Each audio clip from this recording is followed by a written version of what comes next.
Hello. So this year and this month, August, is 10 years of being a full-time content creator.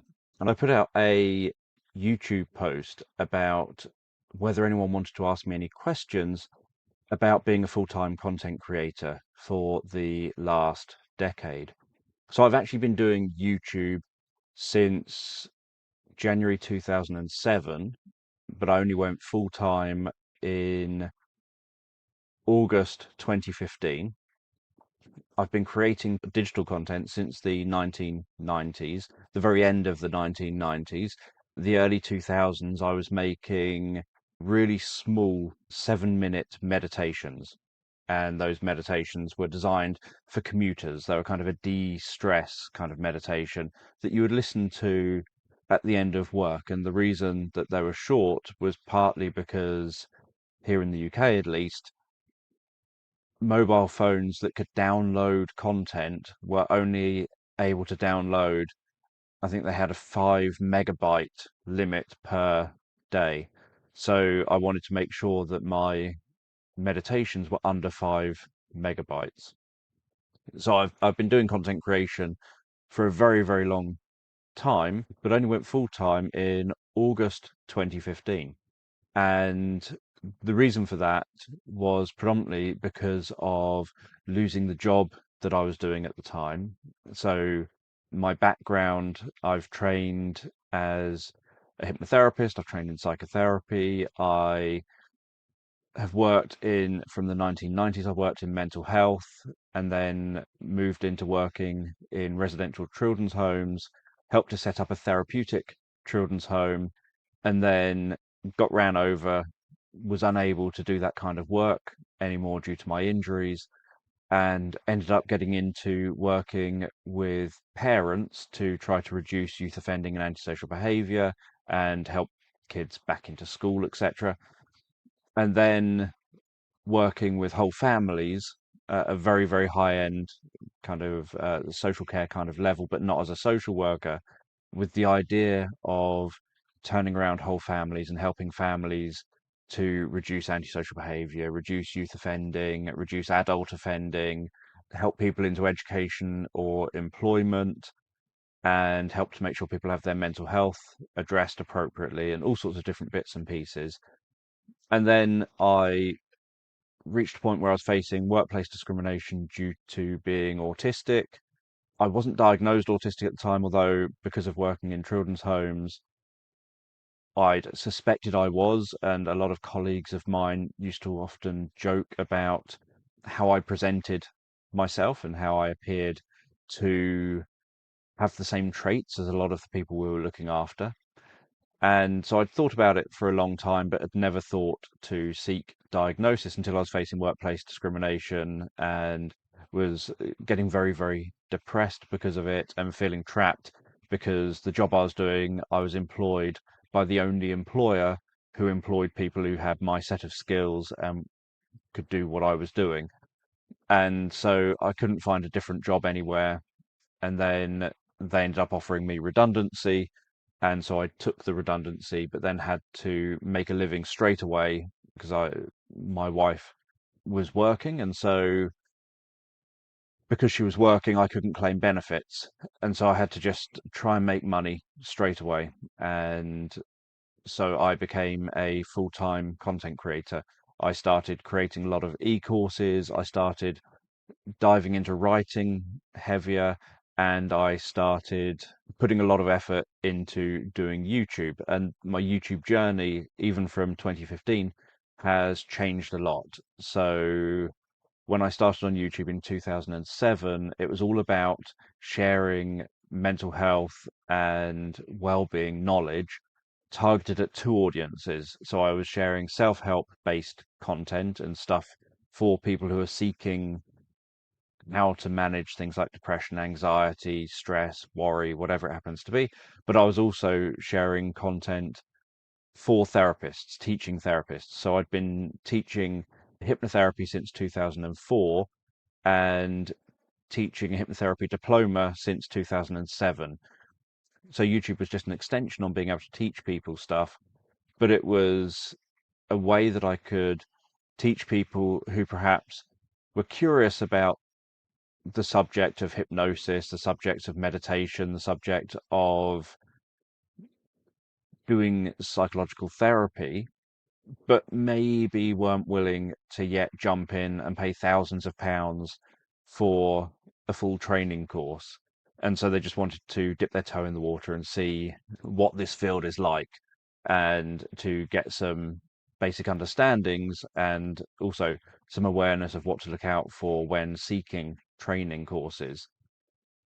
So that was kind of where my YouTube channel started. It was also kind of me looking at what I was missing when I started getting interested in topics like hypnosis as a teenager back in the early 1990s.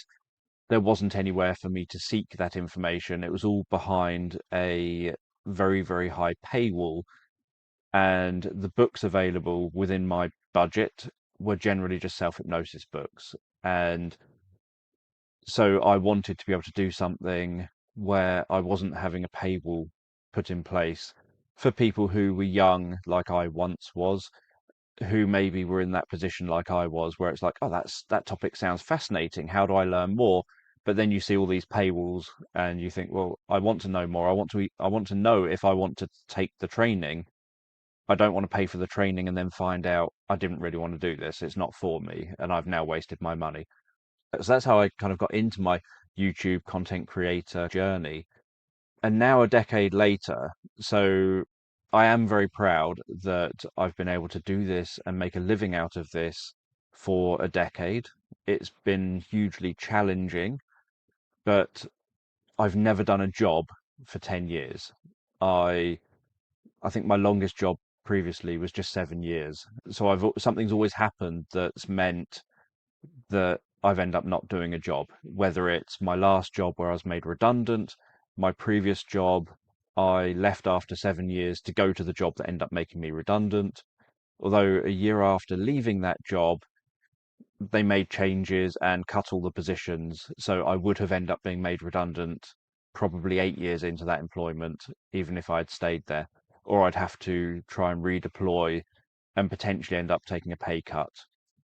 And prior to that, my job was working in children's homes.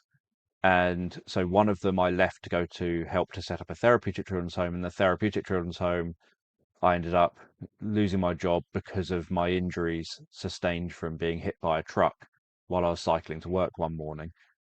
So I've never actually held down a job for as long as I've been doing content creation as a full-time thing. And that's something I'm very, very proud of. I know how difficult it is for people to get into doing content creation as a career and how difficult it is to remain doing content creation.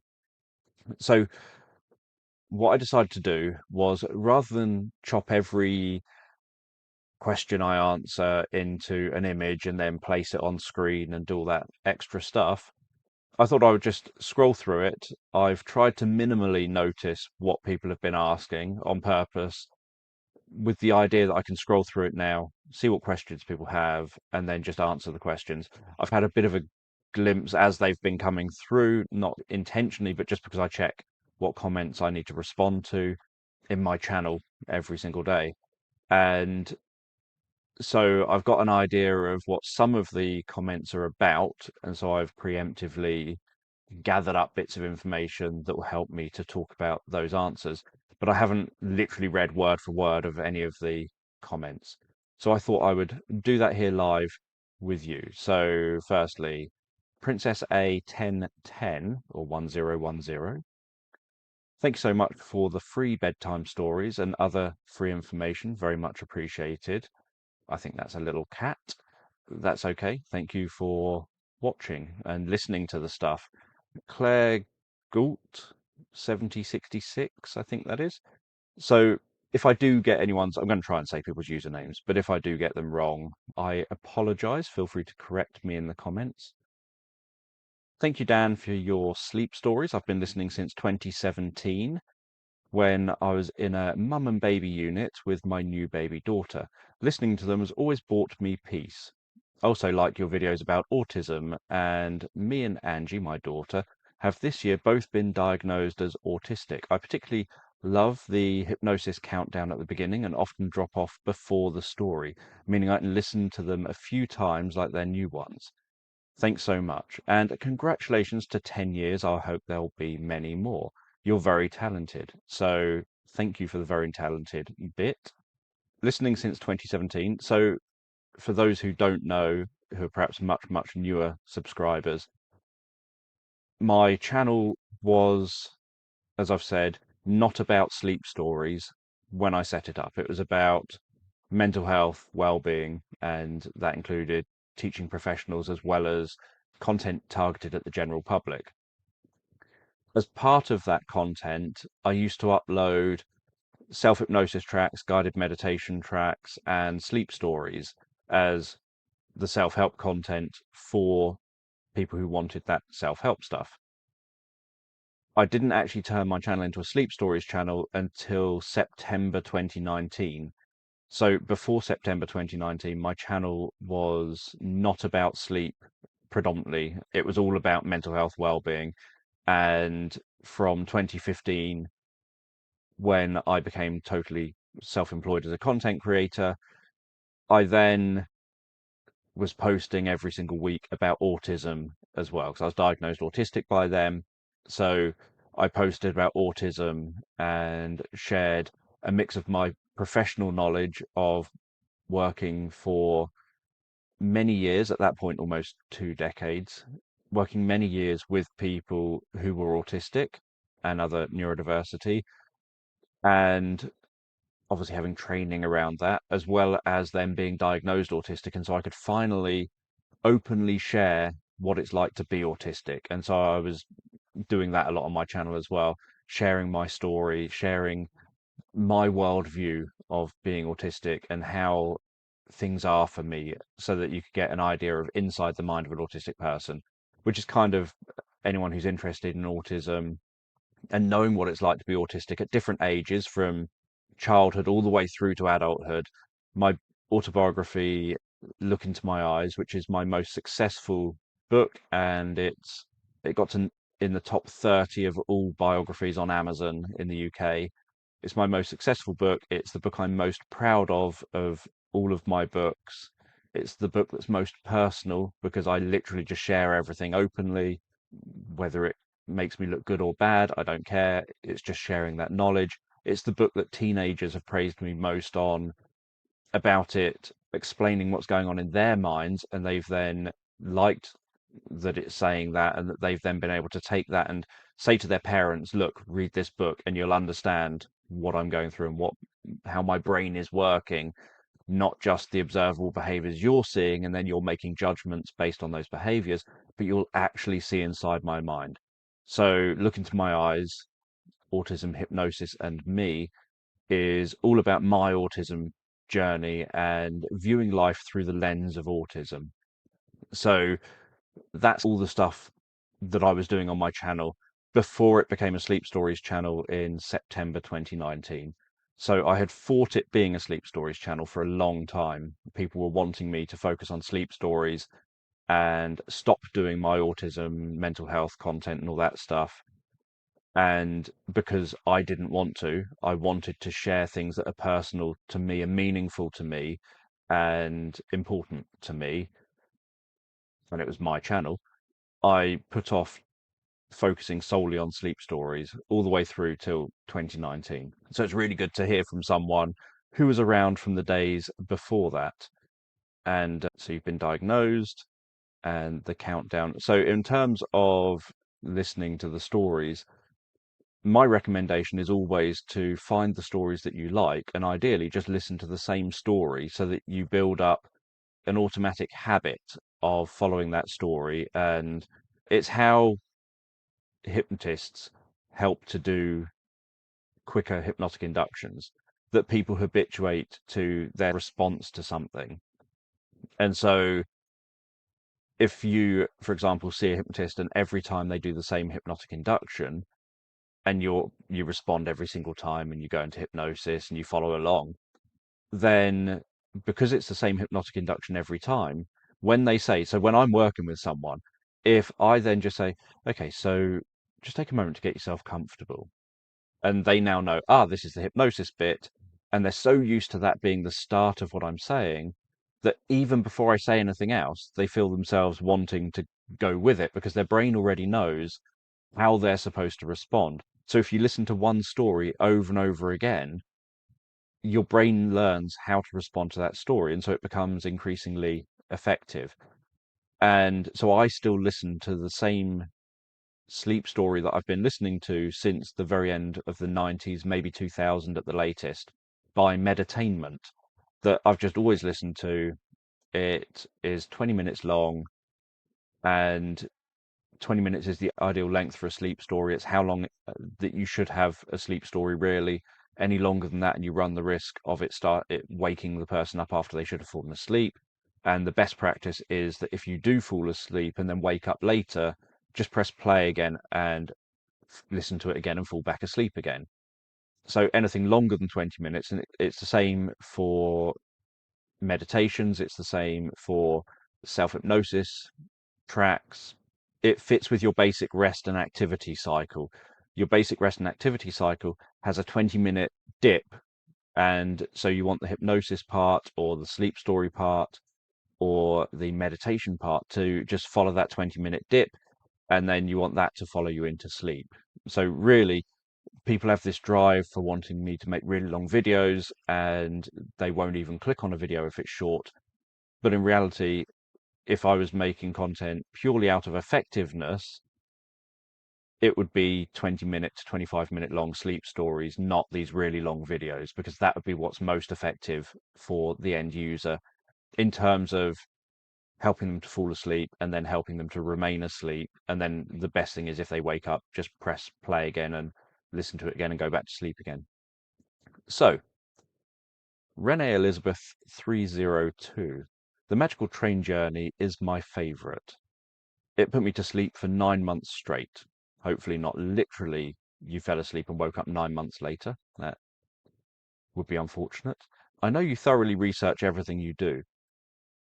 How often do you take sleeper car train rides, and what made you decide to do that story? So, how often I take sleeper car train rides. So, being in the UK, it's common for people to get trains everywhere all the time. We've got a public transport network, obviously, across the whole country. You can get pretty much anywhere. There's a few exceptions and middle of nowhere kind of places, but generally you can get pretty much anywhere or to within a couple of miles of anywhere on a train or a bus. In terms of sleeper car train rides, I've only been on a sleeper car train once, and that was when I was a teenager. I went on holiday with my grandparents and my uncle to Loch Ness. We were staying on a cabin cruiser on Loch Ness for a week, where we were going to be going on the boat down Loch Ness, obviously taking it in turns to pilot the boat, going all the way down to the locks at the far end of Loch Ness, turning round and then coming back. And we'd spend a whole week doing that circle around the loch, around Loch Ness, and then try and find Nessie. And then once back at, I think it was near Inverness, then we'd moor up back at where the boat was rented from. But to get to Loch Ness involved getting from, so I'm literally the opposite end of the United Kingdom. So to get to Loch Ness, I had to go with my grandparents on a train to London, and then we had to get a sleeper train from London all the way up to Scotland, and then a small rickety, really, really old seeming train for the bit through the Highlands, or that last bit of the journey up to Loch Ness. So that was my only time being on a sleeper car train. Most of what I talk about is in relation to that journey, of things like the post being loaded onto the train during the night, and the different sounds you have, and the feeling of being on the train, and the way it moves on the track, and all this sort of stuff.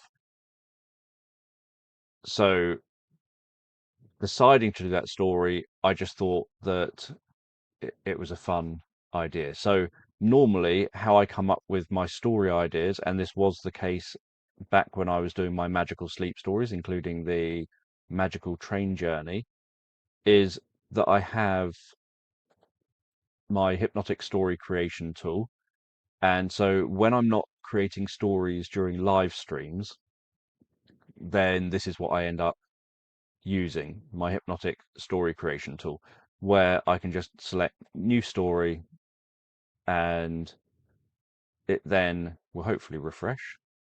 It will then refresh and give me different story ideas. So I created this in HTML, just writing in lots and lots of first names and surnames, lots of different ages, bits about what the story could be tailored to treat. Because when I first came up with this, I was using it to create therapeutic stories treating lots of different conditions. And so I like the idea of having that to give me an idea of what metaphors I should use, a story setting, and then different story ideas. So even with my magical sleep stories, I would just refresh this with pressing new story, and then it would come up with something. And I think train was just one of the story ideas, or the story setting was train. Let's see if I can get one to train. So you can literally just get billions of different combinations. There'll probably be a train at some point.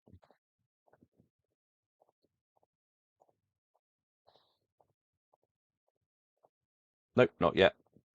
So it was either a story setting came up as train or train ride, and story idea, or the story idea had train mentioned in it. And so what I would have done is just literally thought, right, I'll use that as an idea to create the magical sleep story. So it wouldn't have been, I'm going to make a train story. So this was different with my Outback story. So with my Outback story, I noticed that I'd got an increase in Australian subscribers. And so I thought I'd quite like to do a story set in the Outback. That sounds like something I've never done before. I don't know anything really about the Outback, so I can then do some research, and I enjoy research. So I then did research about the Outback and about the terms that were used for different things and about the landscape, and then created that story. So, Abby321, congrats, Dan, on 10 years. My question about your channel is, do you have a favorite series of stories that you've created, and why is that your favorite? As a series that's overtly a series, probably the Dragon's Fire series. I quite liked creating that, although I know and it was very popular, but I know that that's also not a typical sleep story series. One challenge with creating a series like that is that episode one of my Dragon's Fire series got a lot of views. Episode two got almost no views. Episode three got even fewer views. Episode four, five, six, they all got increasingly fewer views as it went on. And so I asked in the community tab why people are not seemingly interested in this. And predominantly the comments were, I fall asleep during episode one, and because it's a series, I'm worried that if I don't listen to all of episode one and know what happens in episode one, I can't go on and listen to episode two, then episode three, etc. So that was when I learned that you can't have anything where an episode seems like it leads into a part two, three, four, etc. So I've never done a series as overtly as that. Ever since then, all the series that I've done have been series where I don't tell viewers that it's a series or listeners that it's a series. That's down to listeners to work out for themselves. My cozy mystery series, that's another series. I suppose there's only two of those, so I haven't called it a series too much yet. But that's the two that I've done so far with Max Black. I quite like those ones as well. But again, they're not really my traditional sleep stories, and but they're more the kind of series that I now do. So each story is a self-contained story. You don't have to have listened to story one to listen to story two or listen to story three or whatever. So that's what I now do. So series that I quite like are where I have recurring characters and the story set in the same world as other characters in that world. So, for example, there's the potato selling alien. There's a world where that alien's in Victorian London, and that carries through. That's the same universe as the one with a couple of my Portal stories. So that's probably my favorite series because there's the mirror portals, there's the one set in a vintage clothes store with the mirror in the clothing store, where the mirror ends up transporting you back to a time based on the clothes you're wearing in front of that mirror.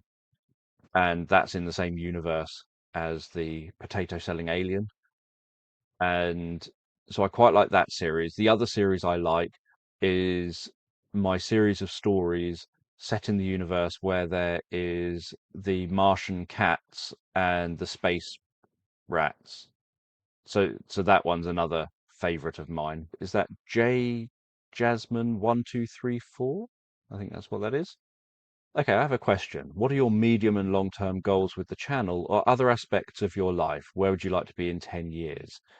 10 years' time, I'll be nearly 60, so I don't know where I'd like to be in terms of my personal life. It would be nice to be living somewhere where maybe it's somewhere suitable for retirement when I'm at that age. So I know I've got a retirement plan by then. It'd be nice to have a retirement plan by then.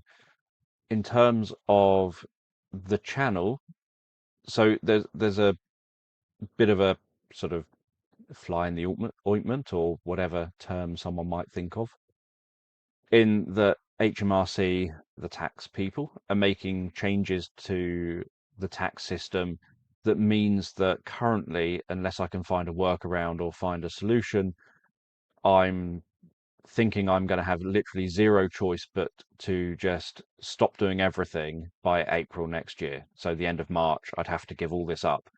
Assuming I find a workaround and don't end up in that situation, then the channel will probably tick along as it is. I don't know what my medium and long term goals are with the channel because AI, so currently there are some big name channels who use a lot of AI for the story creation and in some cases for the story narration. And there are also lots of smaller channels. So I end up deleting dozens of comments every single day that are nice enough comments, but they're all from things like, you know, just these are randomly made up words, but history sleep stories, magical sleep stories, bedtime sleep stories, just all these randomly named channels suddenly commenting on my videos, each one saying this channel was created 1 day ago, this channel was created 2 days ago, this channel was created a week ago. And it's literally so many channels, probably the same creator, because it's either that or the same bunch of creators, because it's either that or there's a lot of spammy people out there who just want to go and try and market their channel by literally spamming the comments section on videos. But then I'll click on to the channel and I'll look and they'll have like they're creating multiple stories a day in some cases and they're all just AI stories. And the thing is, the public don't really notice what's AI and what's not. And more commonly, the public thinks that stories that are not AI are the AI stories. So there was recently an article I read where some really well-known authors submitted short stories, and there were some short stories written by AI. And then these were kind of voted on to look at which was the best story, which was the worst story, how would you rank these different stories, and look at which ones you think are written by AI and which ones you don't think are written by AI. People didn't get it right, the ones written by AI. They thought the ones written by AI were so well written, they must have been written by a human. They thought the ones written by humans were often the AI stories, even though these are really, really well-known authors. And when it came to ranking the stories, the AI stories came top in the ranking of the stories. So I know it comes down in large part to how you're using AI and what prompts you're using to try and get these stories. So I'm not saying that everyone would be able to prompt AI to come up with stories good enough to fool an audience of random people being asked to rate these stories and things and take part in a study like this. But the reality is, it will reach a point. AI is going quite quick. It will reach a point where you can literally just say, "Can you write a story of 10,000 words or whatever about this?" and then just name something, and AI will just do it and do a good job of it. So currently, I don't think AI is there for that kind of a prompt, but it's getting there. And so, in terms of goals, that makes it very difficult. One reason for bringing back my sleep story creation sessions was so that you could watch me on screen creating the story. And so I had the tagline, "No AI, just you and I, sleep stories made with you for you." And so doing that meant that you could see me on screen, you suggested the ideas, and you watched me creating the story, mistakes and all. And you would then know, this is Dan here, this is Dan's story, and it's created with our ideas. So it's not something made with AI. I now don't do those creation sessions because I couldn't get enough traction to get enough people taking part, suggesting ideas. In the past, when I did the creation sessions, I would get about 30 to 40 people, and this is when my channel only had like 20 or 30,000 subscribers or whatever it was. I would get about 30 or 40 people taking part in suggesting ideas and in the chat. This time round, I think the maximum was about 20 people taking part. And I've got, what, 137,000 subscribers now, but only managed to get about 20 people taking part in the creation sessions. And that wasn't enough to get the variety of ideas. It would become quite stale because the same handful of people are trying to suggest ideas every single time. And I'm then having to work with a lot of the same content.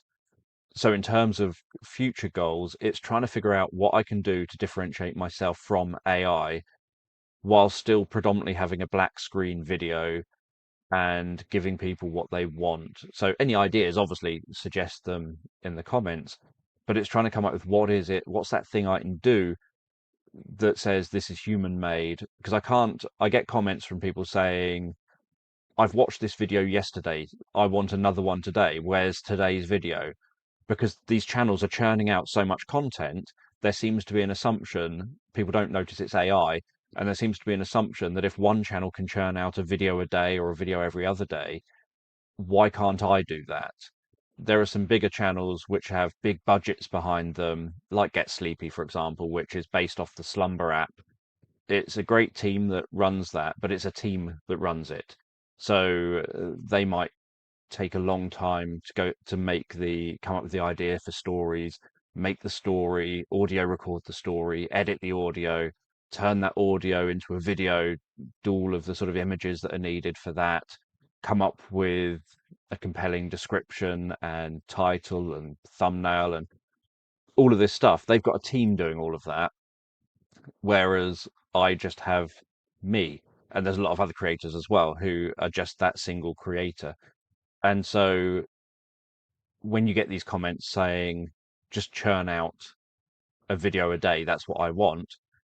For one, I did try that back in 2018 before I was a Sleep Stories channel.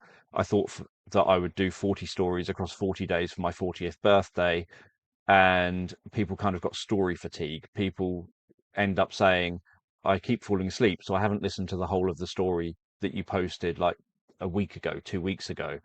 And so I haven't caught up on your stories." And so views of on my channel started dropping significantly because people weren't able to keep up with having literally daily stories. I couldn't keep up that pace, obviously, but I just did it for 40 days. But people couldn't keep up with that pace either. They found it overwhelming, too many stories.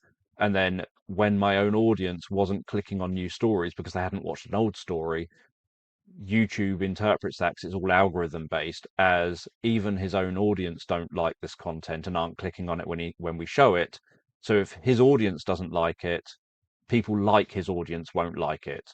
So that really negatively impacted my channel. I stuck with it for the full 40 days because I committed to doing that, but it really negatively impacted my channel for months because of the fact that with YouTube being algorithm based, if your own audience doesn't click on your content, YouTube's algorithms say people like your audience won't like this content either.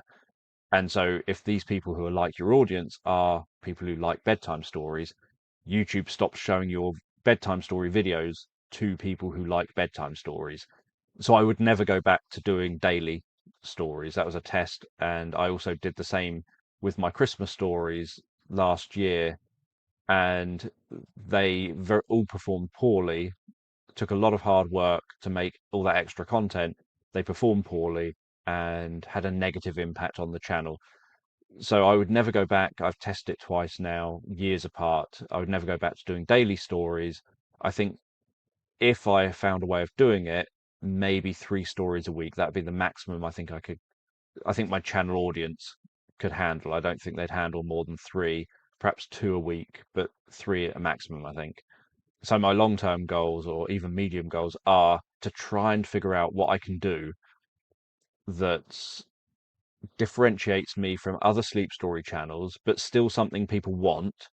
Ideally, something people didn't even know they wanted would be good. Something people listen to and think, "Oh wow, actually, that was different. I like that.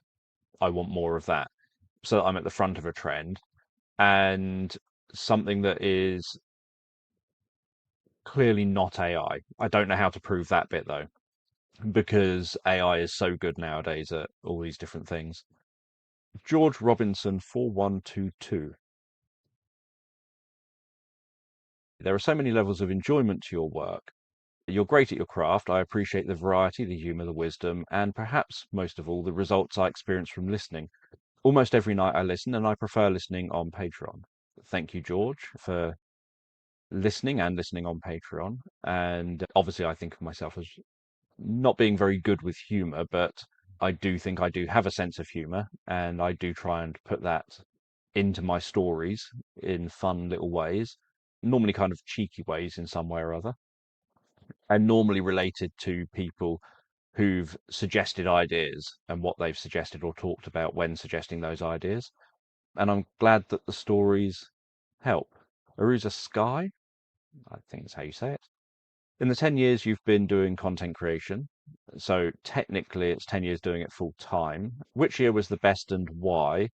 It could be best in terms of success, best in terms of enjoying what you're doing, or both. Yeah, because they are different things. So, best in terms of income would be maybe 2020. So, and it's not just because of COVID. So, when I've said this before, when I've been asked a similar question, and I'd said about the channel kind of declining after that, a lot of people were like, well, maybe everyone was just anxious because of COVID and that it was because of COVID that the channel was doing well at that time. But actually, the channel hit the ground kind of running in September 2019 when I became a sleep stories channel.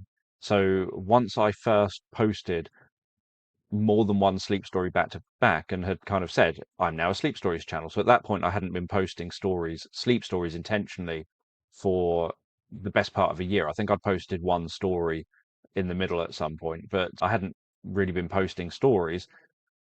But once I started posting stories, September 2019, my channel and the number of subscribers I was getting suddenly skyrocketed.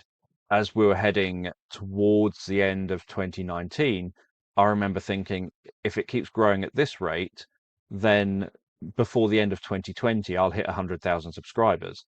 There were some months over those, I can't remember which months, but it was approaching December-ish, I think, of 2019, and then into January, February of 2020, where I was getting up to 6,000 new subscribers and having quite a high rate of viewers turning into subscribers. My best month for views on my channel, I think, was perhaps August 2020. And then I think it was September 2020 or the very end of August 2020, I released a story. And it was when, I think it was late August 2020, YouTube I'd been fighting a YouTube issue since I think 2018, 2017, with them putting ads in the middle of my videos when I've got the ads turned off.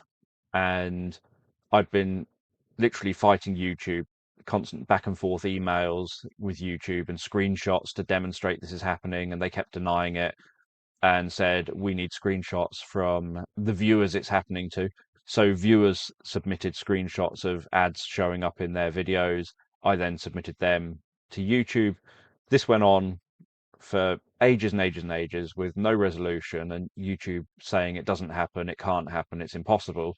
And then at the end of 2019, YouTube announced that they've been doing a trial, putting ads in the middle of videos that had the ads turned off to see the impact on revenue. And so they had been doing this, and they said, based off the trial, in August 2020, they were going to be turning ads on in the middle of all videos on YouTube that are eligible. And I opted out and said, don't do that to my videos. But they did it to my videos. And unfortunately, on the day they did it to my videos, that night I had a video go live, and the video that went live was about an hour long and had an ad roughly every 3 minutes throughout the entire video placed by YouTube. And I thought it was going to be my most popular story, and it turned out to be a very unpopular story with the most hate and the most hateful comments of people thinking that I had put all these ads in it. And so my stories, because I've got an American audience, they post at last thing at night, UK time. And so I'd already gone to bed. The video dropped. I expected to wake up to see a string of really positive comments about this story and how helpful it had been. I expected to wake up to that being my best story, success wise, views wise, to date, and that wasn't the case. And so, because of that incident, that lost me a lot of subscribers. But up until that point, my channel was really doing well, in my opinion, doing incredibly well. So, not in the realms of like millions of views or anything, but for me, I felt it was doing incredibly well. I was really proud of how well it was doing and the trajectory it was on. August, I think, had something like 400,000 views or something like that on my channel, which at that point was then the most that and even now, that's actually the most I've ever got in terms of monthly views. And so I thought this is a good trajectory to be on. I was getting a lot of new subscribers every single day. But that one video, I then made a mistake in how I handled it, because I then announced on YouTube, I'm not going to post any more sleep stories until this is resolved, because I can't post something when I think that YouTube's going to fill it with ads without my knowledge. And it took a month for YouTube to address this and confirm that this won't happen again. But in that month, I hadn't posted any sleep stories. And then when I next posted, obviously the algorithms had shifted and I lost all the traction that I'd had on my channel. And so I probably should have handled it by, instead of not posting because I didn't want to get all the hate and the negativity from people having ads in the videos that I wasn't placing there. I should have just carried on posting and accepted the negativity if they're filled with ads. But that's on me, and you make your decisions. So that year was my most successful year in terms of views and income and stuff like that. In terms of the best for content creation on me, that would be going back to when I was posting a lot about autism. So this would be, say, 2016, something like that. I was posting very frequent videos about autism, sharing about autism, and I felt like I was actually contributing something original and authentic and meaningful. It was meaningful to me, it was meaningful to me to share. And so that time, when my main focus was wanting to just share my story and share insights about being autistic and about autism in general, that to me was probably my best year in terms of me enjoying, so to speak, the content creation of, oh, I get to make all this stuff that's going to help people and help parents to understand their kids better, and to help perhaps teens understand themselves or find ways to talk about what it's like being autistic, or have something they can direct their parents or other people to. So yeah, so 2016 in terms of content creation and 2020 in terms of video success.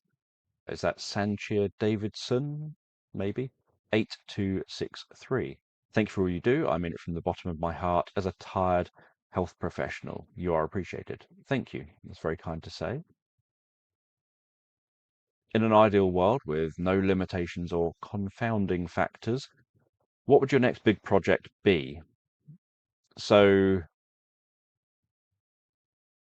I don't know, if there was no factor, so if I didn't have to worry about money, so I was just a millionaire or something, then what my big project would be me probably writing a really big, chunky fantasy story set in a fantasy land where I can absorb myself in the story and follow where it goes, dropping a character into this fantasy world and just write a sort of epic fantasy novel set in that world with the world being alive around the character. So you can imagine that down the road is another story taking place, and over there is a story taking place, and there's this history to this landscape, and there's religions, and there's other beliefs that people hold, and there's so much to it, a kind of Lord of the Rings style thing. So if I could just focus on not needing to make money and just focus on what I would like to do as a big project, that's the kind of thing that I would do. Just absorbing myself in writing something. Is that Twirly May? You're such a godsend, Dan, a calm in my stormy life. Thanks for all you do. Thank you for sharing your comments.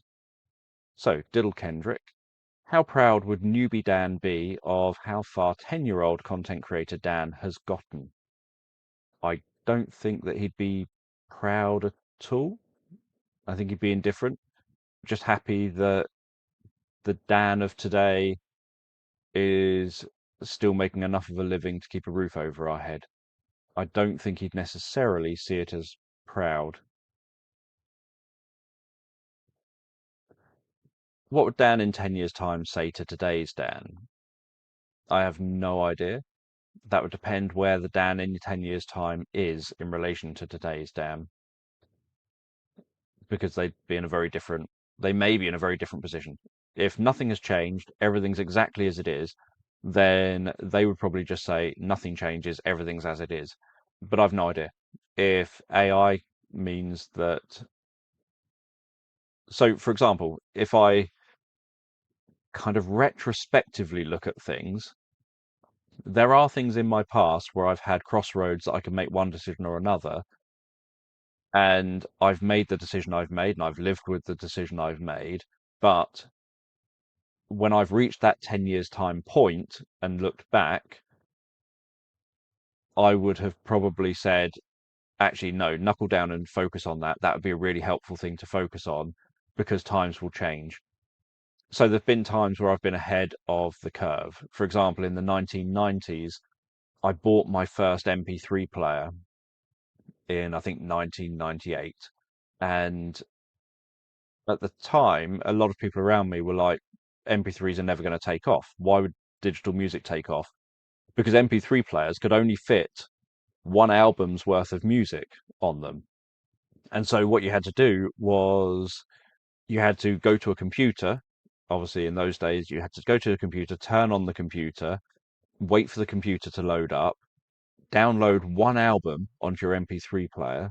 You can listen to that album on the MP3 player, but if you want to listen to another album, you've got to go home, go to your computer. You've obviously got to have copied your CDs onto the computer in the first place, and you've got to have, this was before there was like automatic labeling of the tracks and everything. So you had to rip the CD to the computer. You then had to go through each of the tracks, looking at the back of your CD case, labeling each track, labeling the album title, putting in all the metadata, and then you'd copy that ripped CD to your MP3 player so that you can listen to that one CD on the go. And obviously, over time, you've ripped all your CDs to the computer and you've labeled everything. It's a time-consuming process, but you've done all that. But you still have to, every time you want to listen to a different album, go and copy that different album and keep repeating this process over and over and over again. So people were like, that's never going to catch on. Why not just carry some CDs around with you, or some cassette tapes around with you, or some mini discs when that came in, some mini discs around with you? But I was like, I think MP3s are going to be the future. I think so. I didn't know anything about web development. So I tried to get some people interested. I said, I've got this company idea. I want to create an online record company where bands can submit albums to this online record company, and then those albums will be available digitally so that people all over the world can just buy it, download it to the computer, and then copy it from their computer onto MP3 players and listen to it. And I couldn't get a single person interested in this idea. I was just told, no, that's never going to catch on. That's a stupid idea. No one's ever going to listen to music in that way. It's just not going to be a thing. And so I just gave up in the end. I just thought, oh, okay, it's not even worth it. I can't find anyone who knows about how to make websites. And I had no money, obviously. I couldn't find anyone who knew anything about making websites who'd be interested in helping me to do this, going into business with me to do this. I just couldn't sell the idea to people. And so the Dan 10 years later, when this was all now a big thing and people were downloading music a lot, even while MP3 players were still really small sort of space you could hold on one, it became something that was getting bigger and bigger very quickly as an industry. And so the Dan 10 years later would have told that Dan 10 years earlier, look, just go and put together a proper professional business plan, go to banks and just don't give up. Just keep going around bank after bank after bank until you can get a business loan to then hire people to do these roles that you want to do and just head it up yourself. So that kind of thing has happened, and I don't know what that will be in 10 years' time for me. I don't know what the Dan in 10 years' time will be able to advise me or say based on the decisions I choose to make in relation to AI, in relation to what sort of stories I do and how I do stories and all this different stuff. You never know what's going to take off, and so it'd be a very difficult thing to be able to say what that Dan would say to today's Dan. But it would, if that Dan said anything, it would be advice that's going to shape that Dan being in perhaps a different position, or advice saying don't do anything different, you're on the right track, because 10 years later I'm in a really good position. Teletexican. What's the most frustrating, rewarding part of being a creator? So frustrating is in relation to YouTube, it's all of the rubbish that YouTube does, like putting ads at the end of videos.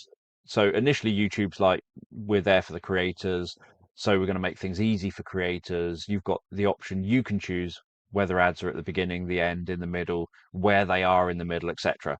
So you think, oh, that's good. So people who do content where you can put lots of ads in, great. You get more revenue because you've got more ads. People who do sleep stuff, meditation stuff, hypnosis stuff, etc., great. You can choose to have ads at the beginning so you can make an income, but choose to make less income by not having ads in the middle and at the end. You're kind of getting a balance where you're able to make some living while helping people. But then YouTube goes and says, we're making it compulsory that there's going to be ads at the end. And then YouTube is placing ads in the middle, whether you like it or not. And so that gets really frustrating because as a creator, you feel helpless. You feel like, what can I do? I don't want my audience to be unhappy. I want to do the best for my audience. But YouTube keeps making it harder to be doing the best for my audience. And so you're then constantly having to adapt what you're doing to suit the way that YouTube's working. And so you then start trying different things, but that doesn't always suit the audience. But if you don't adapt, and then you've got to try and explain why you're doing what you're doing. So that gets very frustrating. It gets frustrating that when you're doing it full time, you're kind of just on a grind and you feel very much like you're on a grind. You feel like as soon as you've done one bit of work, it's like, right, I've got to do the next bit now and the next bit now and the next bit now. And you do get comments from people coming across very entitled of, I listened to that yesterday. I want the new one today. You need to create a new one for today because I've listened to your old one.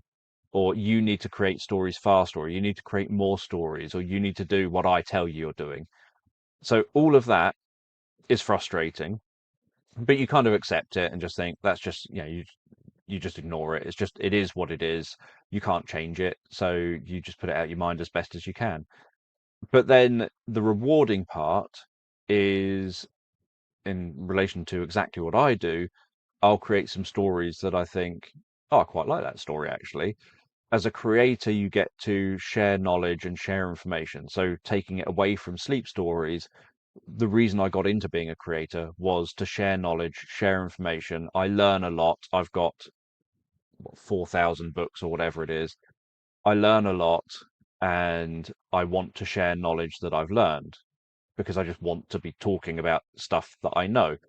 And so as a creator, you get to do that. And as a creator, with the way things have been set up, and it's a benefit that people in the past never had, there's a low bar to entry in terms of content creation, and an even easier bar now because everyone's got a high definition or 4K camera on them pretty much in the form of their smartphone.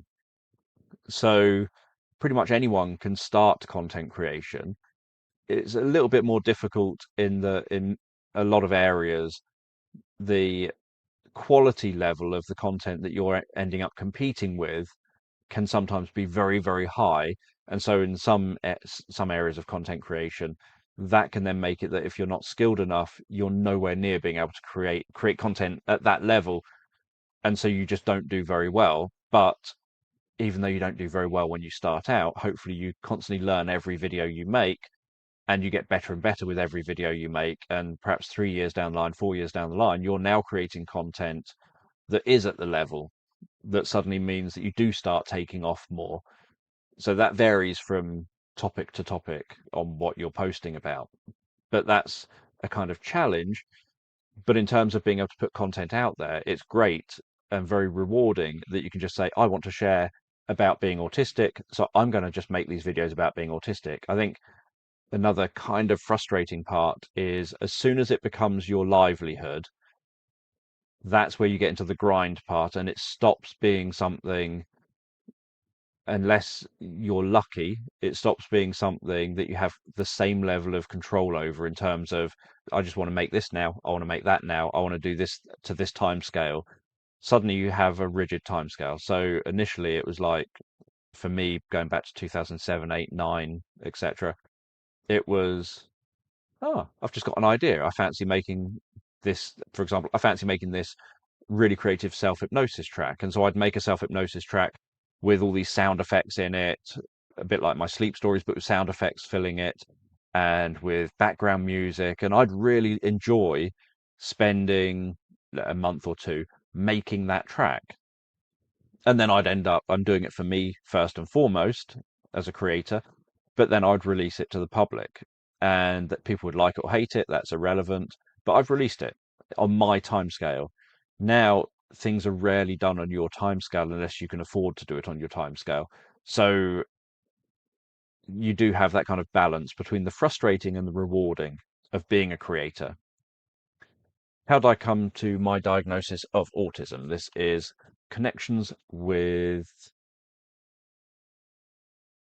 Alethea, is that? My daughter came to hers just before turning 30. So when I worked in mental health in the 1990s, I thought that I could be autistic just a little bit. I started having questions, like, oh, they're a bit like me, in relation to some of the people I was looking after who were diagnosed autistic and were unfortunately in a mental health home. And I was also having training on autism at the time because of having clients who were autistic. And I'd be taking the training and thinking, oh, I relate to that, I relate to that, I relate to that. So it wasn't a kind of serious thought. It was more like some wisps of a thought of, I just, this is familiar to me. Then I got into working in children's homes, and most of the children were diagnosed autistic or ADHD or ADHD as it is termed nowadays, so autism and ADHD. And the staff themselves even would say, "Oh, you're like so and so, you are. Oh, you do that sort of thing like them." So the staff who knew me well, who worked with me, the shifts were 24-hour shifts. So the staff who knew me well that worked with me would comment and I would laugh them off. I would just smirk or laugh and not know how else to respond. But it got me thinking in my head, I'd be saying to myself, yeah, I am. I definitely do the same things as that person. I definitely do the same things as this person. So I definitely by the time I'd stopped working in children's homes, I definitely thought by then, I think I'm definitely autistic, but I'm not going to self-diagnose. So I never said it out loud. I'd had some conversations with my wife. I'd had some conversations with my best friend about it. He, since the 1990s, had referred to me as Spock, and I'd referred to him as Kirk, which was his middle name. He's very fiery, or was very fiery and impulsive and emotional like Kirk. I was generally very unemotional about things and very logical about things. So I'd always maintained I am a very, very emotional person. But so one reason I wrote my autobiography, Look Into My Eyes, was to because I have these paradoxes or these kind of things that just don't match up. I'm not an emotional person, but I'm a highly emotional person. So I wouldn't normally understand others' emotions and I wouldn't have the same emotional reaction to things as others have. So that would make me appear very unemotional, and I would be very unemotional in those situations that others would be emotional. But then there would be other situations where I just, out the blue, am overwhelmed with emotion and struggle to control that overwhelm of emotion. And so we'd had that kind of, which is the same as Spock. Spock, being a Vulcan, has no emotion, so to speak, but he does. He is a highly emotional person. It's just that, and even more so by being half human. But even with Vulcans, they learn to kind of control or almost suppress the emotional part of them for most of their life while focusing on the logic part of how their brain works. And so that kind of is a natural thing for me, that naturally the emotion just, I don't notice it. But when I do notice it, it's like turned to 100. It's overwhelming. So that's how I'd kind of grown up through it. And then in my jobs, I started explaining it. I would introduce myself as, "Hi, I'm Dan. I will probably make these mistakes. This is how I present myself." And I would explain being autistic without labeling it autism as a way of helping people to understand how I am and who I am. And then it got all the way into me doing parenting work and family work. And it was only when I was facing workplace discrimination and I couldn't get any help for it because, like occupational help, to have allowances made to how my work environment was and what have you, because I wasn't diagnosed with anything. And so they were like, nope, you can't get any help for this. And so my logic was, I'm going to have to go for an assessment. That way I'll know one way or the other whether I'm definitely autistic. And if I'm definitely autistic, then my work is going to have to make these allowances to make it so I can do my job correctly again. So I'd had a manager who, in the job before my final job, who was also one of my two managers in my final job, she said on my first day sat in that job, sat in the car with her, she said to me, "I think you're autistic. Is it okay if I treat you as if you are? Because we will then get on so much better." And I was like, "Yeah, that's great. I think I am too. How did you know?" And she's like, "Oh, it's obvious." You know, she'd only done like half a day with me at this point. She's like, "It's obvious you're autistic. I just think it will make our working relationship so much better. I can make sure your workspace is set up for you being autistic." And so she did it all just off her own back, and it was great and it worked really well. In the job after that, she had left to go and be one of the managers in this new role.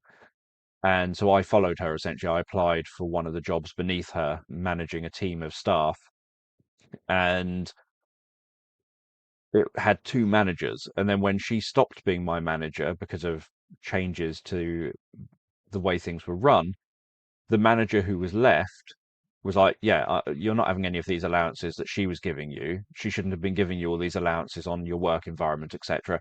You do as I tell you, when I tell you, and how I tell you." And my life totally changed and got worse in terms of my emotional health. And so that led me to seek a diagnosis, but I didn't get the diagnosis until I think 4 days, 5 days after I'd done my final shift in the job.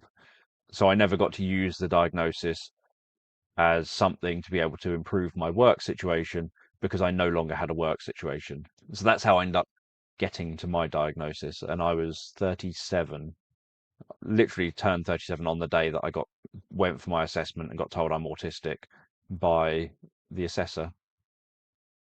Introverted Fox 6826. As someone who doesn't enjoy peopling, did you ever think that you'd have a job in social media? Or, to kind of take from Holly's question, if someone told you as a kid, so I don't know if there's another question further down, but I'll see. If someone told you as a kid that you'd make a living in such a social career, would you have believed it? I probably wouldn't have paid attention to the person telling me that. As a kid, I would have thought, no, obviously I'm going to be a marine biologist or a archaeologist or some kind of a science role. That's what I felt I would do if I was a kid still. That's what I'd still think. I obviously never thought that I would make a living doing social media stuff.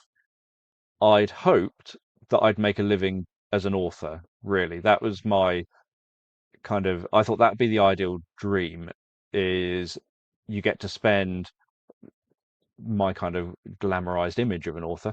You get to spend all your time researching a topic and then you share all that knowledge from your research in a book and you just write, regular books and you make a living and no one knows who you are, no one interacts with you, no one has anything to do with you. Perhaps you use a pseudonym if you're lucky. And so you get to just make a living, have your work out there. And so essentially just research and write up stuff you're interested in. That's what I kind of had as a dream job, not anything social media based. This is just what I've kind of fallen into. So I got into things like YouTube, obviously long before 10 years of doing it full time, but I got into it because of sharing knowledge, not because of wanting to do social media or be known or anything. It was just a way of sharing knowledge, and you don't really realize how social that's going to be. I don't get anywhere near as much social interaction from it now as I used to, which is good. I used to have people complain that I wasn't responding to their comments. And at the time, I remember sharing a clip from within the email that YouTube used to send you. They used to send you an email saying, here's what engagement you've had on your channel. Here's how many views you've had. Here's how many likes and dislikes. Here's how many comments you've had, etc. And on that email, it pointed out that I was getting around 15,000 comments a month on my videos. And there was no way I was keeping on top of all of those comments. It was just ridiculous. So I ne that was far more social because I was constantly replying to people. That was far more social than it is now. And when I was also trying to keep on top of Facebook and on top of Twitter and on top of, I tried out TikTok for a while. Yeah, that was, I didn't like having to be that peoply. But yeah, I never would have expected to be doing something social as a living. I'm not a social media personality type face or voice or personality in any way, in my opinion. Little Kendrick, if you met somebody new and had to suggest a story for them to listen to, which one would you choose other than Adventures of a Prince? I don't know. If they said, "Oh, I'm curious to know what stories you do," I would just tell them to go to my channel and then they would make their own decision. I doubt I would think of a story to suggest to them. If they said something very, very specific that they were interested in, then I might think, oh, I did a story about that. So if they were like into Egypt or something, I might suggest one of my Egypt-based stories. If they're interested in mythology, I might suggest a mythology-based story. If they're interested in cats, I might suggest a cat story. It also depends on their personality, because if they're interested in cats and they just like the idea of a typical situation with a cat, I might suggest one where a cat wakes up. I can't remember the name of it, but wakes up, goes for a little walk, and then comes back home. If they're into something a bit more fantasy based, I might suggest like the Egyptian cat one where it's an Egyptian cat and they go on this little adventure. So exactly what I would suggest would depend on that individual's personality, what I know about them, in how they talk to me. what their interests are. But most likely, I would just say, "Oh, I've got loads on my channel. Go and check out the channel." And obviously, in the old days where I only did videos of individual stories, then it would be a situation of, because I only do videos in individual stories, I was able to have them all in playlists. And so I would just, if someone said, "Oh, I'm interested in different things," I would say, "There's all these playlists. Go and you can sort by cat stories, dog stories, LGBTQ plus stories, stories about using he, him, they, them, she, her, pronouns, all these different options available, playlists for all of it, so you can choose what it is you like." And so I would just say, go and check out all the playlists. But I nowadays make videos that are 8 hours long or so. And so there's multiple stories in that video. So although the first story is obviously around a specific thing, those videos just don't fit into the old playlists in terms of, if you went to the playlist to listen to, say, cat stories in a cat playlist, the first story on that 8 hour video might be a cat story, but the rest might not be. And so if you're listening to that playlist, you might want cat story followed by cat story followed by cat story. You don't want a cat story with 7 hours of something different before you get to listen to the next cat story. So now I don't put them in a playlist, but I would also direct people to the playlists. Walker 17 2012. I've listened to you 8 years. I love years 1 to 4 so much when your voice was like that. So I'm trying to think when 8 years ago was. 20, 25, 24, 23, 22, 21, 20, 19, 18, maybe 17, 2017, 2018, something like that. Just beautiful, modulated and paced. I loved the live chats at home. So that was 2020 during COVID. The much different, slower, heavier voice wasn't restful and safe feeling by comparison. Any chance you might return to the calmer, less heavy sleep story voice of years past? It's like you slowed down a recording, but doesn't sound like real you. Not that you aren't entitled to change and do whatever you feel like. It's your life. I've commented about my voice changing before and how frustrating it is that my voice year on year keeps getting deeper and deeper, and how, so I don't do anything different. So I'm sat here now, let's replicate. So I'm sat here now, and if I was doing a sleep story, all I would do is say, "Okay, so just take a moment to allow your eyes to close and allow yourself to begin to relax. And as you begin to comfortably fall asleep." So that's exactly the same process and way I'm doing it physically as I've always done since, well, forever. So since like 1993, when I first started doing hypnosis. My voice was obviously high pitched and squeaky in 1993 when I was a teenager. My voice has got a lot deeper over the years and seems to have definitely started getting deeper over the last couple of years. I've got some stories from over the years. So another difference is that, as well as my voice changing over the years, I've changed microphones over the years. So this is before you've said you were listening. So before 2009, anything I recorded was recorded either on a camcorder, so a cassette tape camcorder, maybe a digital camcorder, but onto a camcorder and with the camcorder microphone, built-in microphone, or onto a computer, so using the built-in microphone on a laptop. And so it was very tinny sounding, and it didn't have any of the bass to it. And it was often recorded in 48 kilohertz in terms of when I had to record on the computer.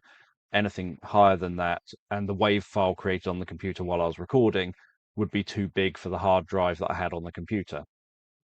So this is my adventure of a Prince story. I recorded this, I think, in 2004, something like that. And I uploaded it onto YouTube.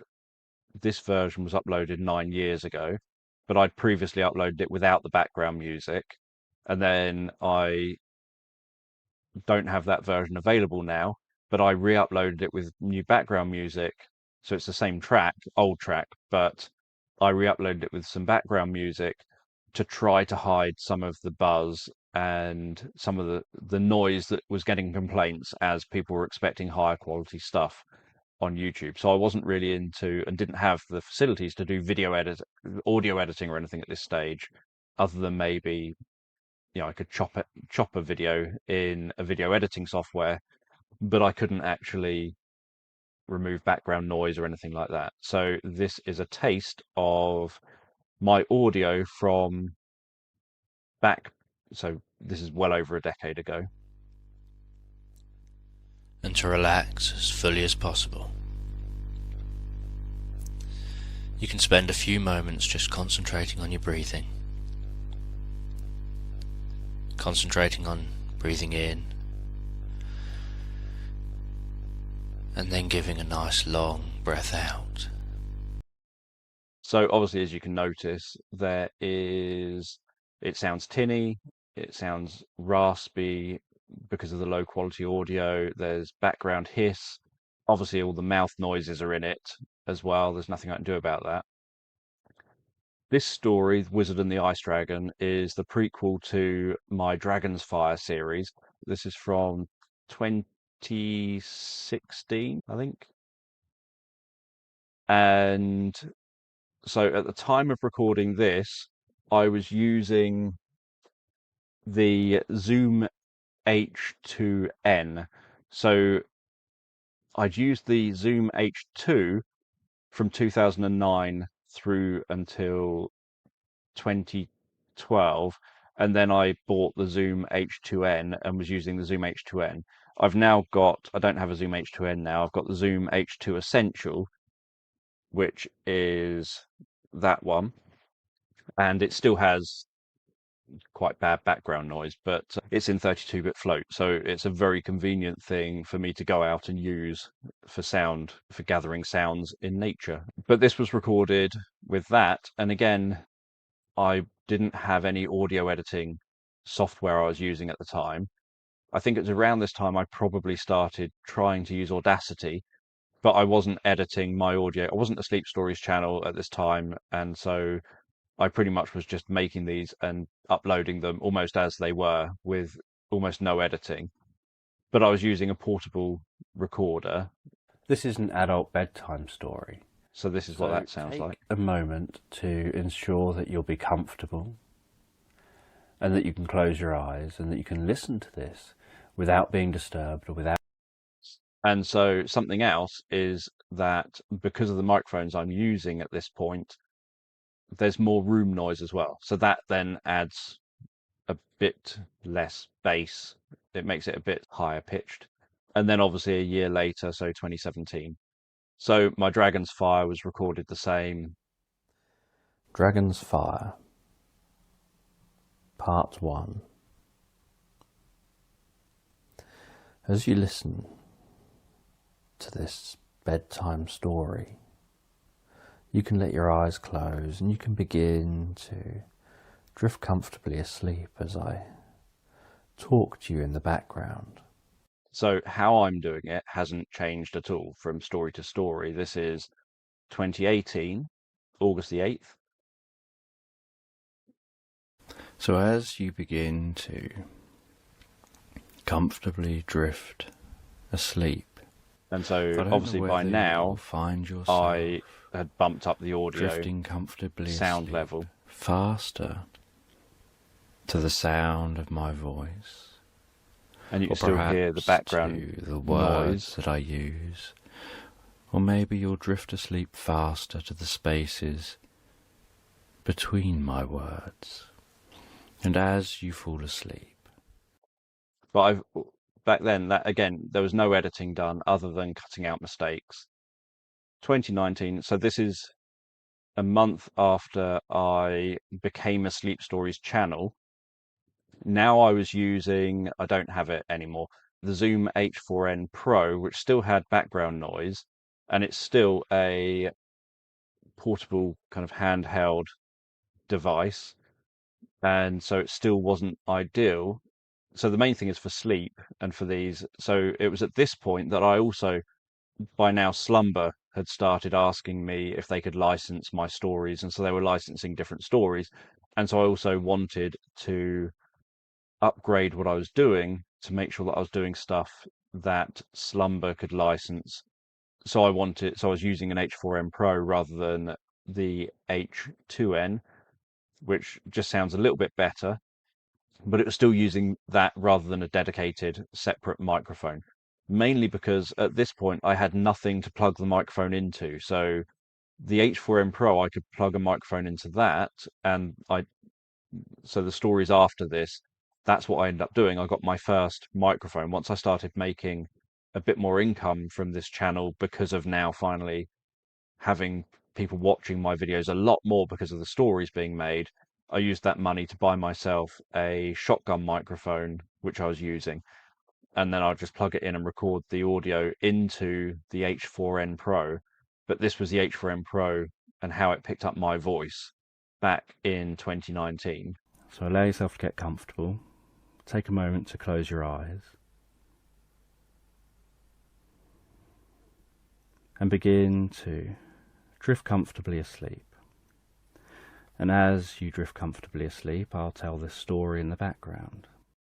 And so there's no processing done to this. It's literally, apart from some minor edits, it's literally kind of as it is. And generally, I don't do much processing. I just do some quite basic processes to the audio. I remove mouth noises as much as I can. So I don't do it heavily, but I do things like I make sure where the mic's positioned and what have you to minimize mouth noises in the first place and breath noises. I then do a mouth declick pass on the track, just a soft one to remove the sort of wet mouth type sounds from the track.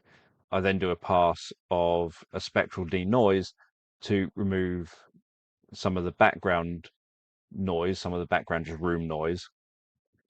I don't really do anything else to my voice. I don't EQ it in any way. I don't add bass to it. I don't do anything. I want my voice to just sound like my natural voice. So I don't do anything to my voice other than these minor edits. So the only things I edit, and I can just bring up for myself.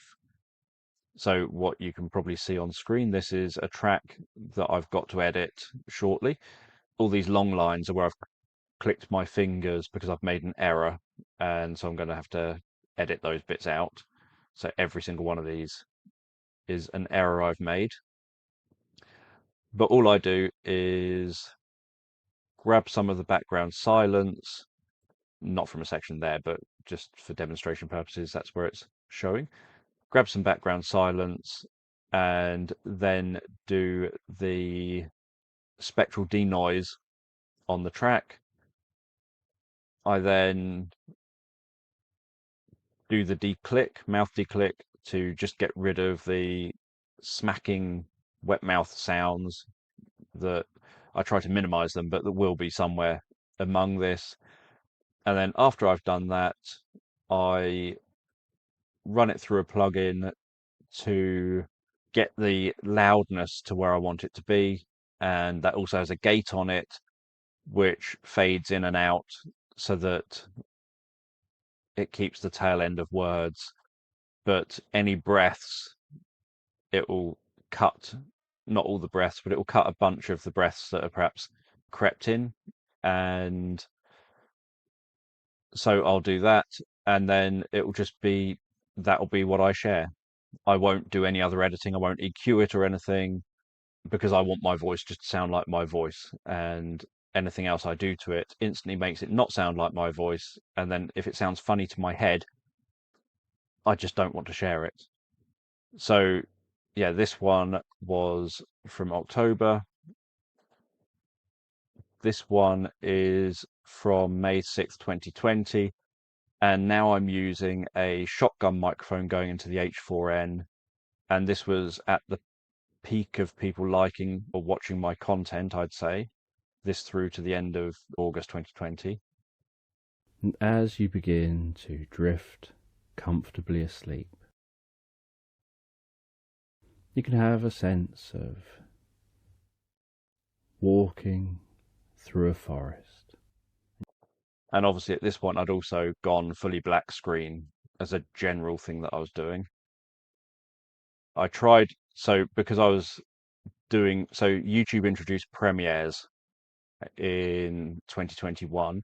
So this is August 2021. YouTube introduced premieres, and it was very awkward, or it felt awkward, sitting through a premiere with a completely black screen. So I introduced a star field, thinking that a star field would still be almost a totally black screen, except that what I didn't know until I started getting comments is that even though there's almost no light coming from this screen in terms of it's just little white dots, a telephone screen, some telephone screens will just light the whole screen up and make the whole screen glow, even if all it's glowing for is to highlight these little dots. So unless someone has an OLED screen or something, then the whole screen ends up lit up just because I've put the dots on the screen. So I then stopped it again. But I did this because we were watching the videos as premieres where we could then listen through the story and I would engage in the chat and we would talk about the story and about the ideas in it and what people thought of it, things that we didn't get to talk about during the creation session for the story. We were able to do that during the replay of the story and get people's feedback. So this is what that sounded like. So this is still into a shotgun mic. You allow your eyes to close and allow yourself to begin to relax. And as you begin to comfortably relax, I don't know whether you'll drift asleep faster to the sound of my voice or whether it'll be to the spaces between my words. And at this point, I'm also still using Audacity to try and do the editing. And so not RX8 and then RX9 like I do now. And so I wasn't so good at being able to edit out the breaths because I'd have to manually go and try and take each one out. And I'd also, so when I became a Sleep Story channel in 2019, I started removing some of the silence from between my words because some people had complained they didn't like all the silence. They want to listen to a story, and I've got this silence there. So it was there for a very specific reason. It's there on purpose, and the silence that I put in during the creation is what should be there. But people would complain about that silence, and so I just gave in to what people were saying in the comments and started removing the silence, cutting silences so that there was never a silence longer than 4 seconds. But then I reached a point where it's like all my stuff sounds unnatural because there's no natural silences for the length it's supposed to be. I can't stand this. So then this is 2022 where I'd started doing magical sleep stories with sound effects and everything like that. And the microphone I was now using was the microphone I still use for doing my recordings. It was the pod mic that I've started using at this point. Welcome to this Slumberland sleep story. I'll be your guide as you journey through a magical woodland, entering the peaceful wood, absorbing yourself in the natural surroundings before discovering a tranquil stream. As night falls, the woodland can take on a more mysterious quality as you relax by a campfire before taking a stroll through the nighttime woods. So something that I'd done, which, and you'll notice that here, I was still having to manually remove the breaths.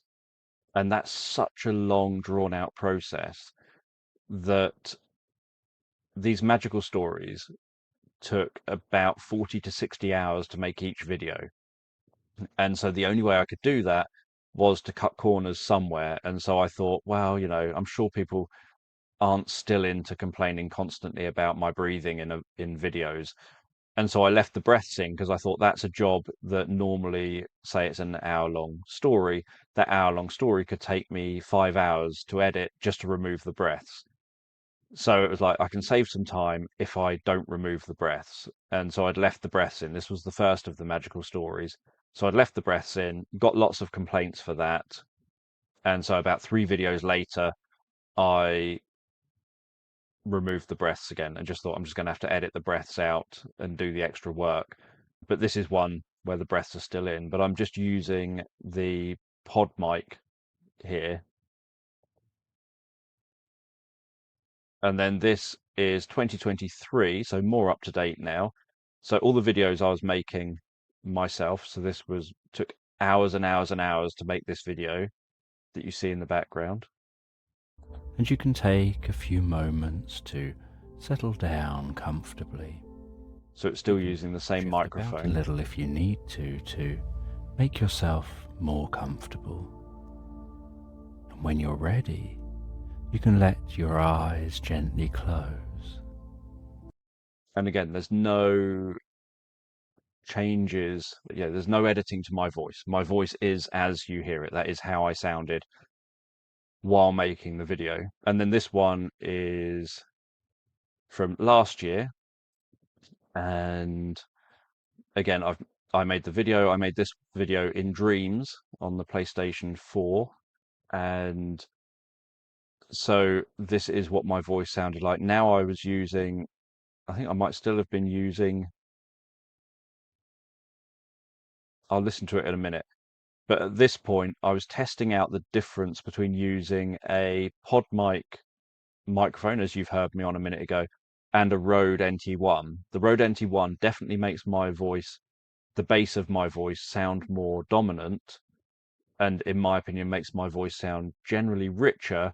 But the downside to it as a microphone for me to use here is that it literally picks up every other noise around me. It will pick up the traffic outside, which the road on the outside is some distance from where I live. It'll pick up the traffic outside. It will pick up all the noise from people walking upstairs, and all the noise everywhere will sound so clear in my ears when I'm editing. Whereas the pod mic doesn't pick up all that extra noise. It's a much easier microphone to work with. But this one, if this is done with the Rode NT1, I feel makes my voice sound nicer and adds more natural bass to my voice. But my voice is getting much deeper now over time as it is. For you to get the most from this that you can. And while you begin your journey asleep, I'm going to tell a story based on my own experiences. So my most recently released story, August 26th. So this is one that was done back on the pod mic because I was recording these during live streams during my sleep story creation sessions. So this is back on the pod mic, and on the pod mic it just reduced the sound of the computer and all this stuff around me that's having to whir around while I'm live streaming. And if I'm doing it on my own and not live streaming, not making it live, then my room's much quieter because it doesn't have my big laptop on like it is now. So this is back to the pod mic and as my voice sounds today. You have a sense of being a small child, sitting cross-legged on the floor of a cabin on the most comfortable, thick rug, listening to a gently crackling fire. The light of the fire flickering around the... So that's how my voice has shifted over that time. So it's not something that I can kind of change or stop. How my voice has got deeper, I definitely don't do it slower or anything. The only slower part is that back in 2020, I stopped taking out so early 2020, maybe March, April 2020-ish, I stopped taking out all of the extra silence. So I would take out silence if the silence wasn't supposed to be there, like if I'm thinking about something or about to say something. But I wouldn't take out silence that was intentional, that was silence for you to absorb yourself in whatever I've just said. So if I say you relax back into a tent, for example, I'm then going to go quiet for a while as you experience relaxing back into a tent. So that's the only way that my tracks have got slower, in that I was leaving in the natural pauses that were supposed to be there, rather than, so I wasn't taking out the natural pauses prior to September 2019. It was late September, early October 2019 when I saw all these comments saying there's too many pauses, etc. That's when I started taking the pauses out. I got complaints then from people saying this sounds rushed, where are all the natural pauses that you have? It became too even. There was these kind of 4-second pauses constantly throughout it, rather than natural varying length pauses depending on the context. So I then, sort of Marchish 2020, just left the pauses in again. So it was only a brief period of time, kind of October-ish, late September, early October 2019, through to about March 2020, where I was cutting the pauses. And so that would have made that specific time period of tracks sound faster, whereas now they probably sound slower, and before that they would have sounded slower because they'd have these natural pauses in. The heavier voice, this is just my natural voice, I can't change that. So there's not really much. I think I still talk in a calm way. I nearly fall asleep every sleep story I make. Anyone who's watched and taken part in the live streams will see I'm nearly falling asleep because I'm absorbing myself in the feeling of being calm and relaxed, and I just relax into it and go with the flow. So I'm not intentionally doing anything different. I do the same as I've always done, but I've given you a taste of how my voice has shifted over that time period. But I would like my voice to be back how it kind of was. It's a bit like Patrick Stewart. I love Patrick Stewart's voice, but Patrick Stewart's voice as he is nowadays sounds like he struggles to talk. It doesn't have that same kind of boomingness to it. It's almost like he's lost his voice compared to the Patrick Stewart and his voice as he was in Star Trek Next Generation, for example. So Introverted Fox 6826 again. Are there aspects of Milton Erickson you don't like or don't agree with? I didn't know Milton Erickson, so I don't know if there are aspects of him as a person that I don't like. There's lots and lots and lots and lots of stuff of his that I don't agree with, because it obviously all gets out of date and his ideas get, things get demonstrated to be incorrect and science moves on, and even stuff that he did back in the 1920s and 30s were proved incorrect even within like what he would do himself. He would have different opinions on it by the 70s when he approaching his death.